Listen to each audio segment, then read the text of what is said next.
మాజీ మంత్రి జోగి రమేష్ ను నెల్లూరు సెంట్రల్ జైలుకు తరలించారు. నకిలీ మద్యం కేసులో జోగి రమేష్, ఆయన సోదరుడు రాముకు విజయవాడ కోర్టు రిమాండ్ విధించింది. దీంతో జోగి రమేష్ ను నెల్లూరుకు తరలించారు. అయితే ఈ విషయం తెలుసుకున్న మాజీ మంత్రి కాకాని గోవర్ధన్ రెడ్డి, ఎమ్మెల్సీ పర్వత్ రెడ్డి, చంద్రశేఖర్ రెడ్డి, వైసీపీ శ్రేణులు పెద్ద ఎత్తున సెంట్రల్ జైలు దగ్గరకు చేరుకున్నారు.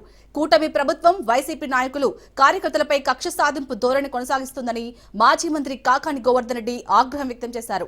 జోగి రమేష్ కుటుంబానికి అన్ని విధాలుగా అండగా ఉంటామన్నారు మాజీ మంత్రి కాకాని.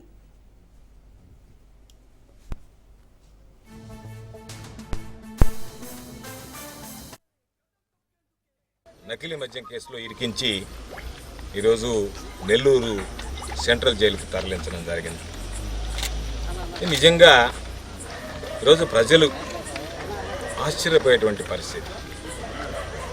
చంద్రబాబు నాయుడికి వ్యక్తిగత కోపం, వ్యక్తిగత ద్వేషం జోగి రమేష్ మీద ఉండి ఉండవచ్చు. కారణం ఏమిటంటే, జగన్మోహన్ రెడ్డి గారిని తెలుగుదేశం పార్టీకి సంబంధించినటువంటి వ్యక్తులు దూషించినప్పుడు ప్రశ్నించడానికి వెళ్ళినటువంటి వ్యక్తి, దానిని తను సానుభూతి కోసం తన ఇంటి మీద దాడికి పాల్పడ్డారని చెప్పి చంద్రబాబుతో పాటు పచ్చ మీడియా ఆ రోజు అనేక రకాలైనటువంటి ప్రచారాలు చేసినటువంటిది. దుష్ప్రచారం చేయడంలో చంద్రబాబు దిట్ట.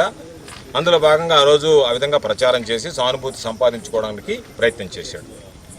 అధికారంలోకి వచ్చిన తర్వాత నన్ను ప్రశ్నించేటువంటి వాళ్ళు ఉన్నారా అన్నట్టుగా ఈరోజు ఒక్కొక్కరి మీద కేసులు పెడుతూ, అందులో భాగంగా ఈరోజు జోగి రమేష్ను కూడా సంబంధం లేనటువంటి కేసులో ఈరోజు ముద్దాయిం చేసి జైలుకి తరలించడం జరిగింది.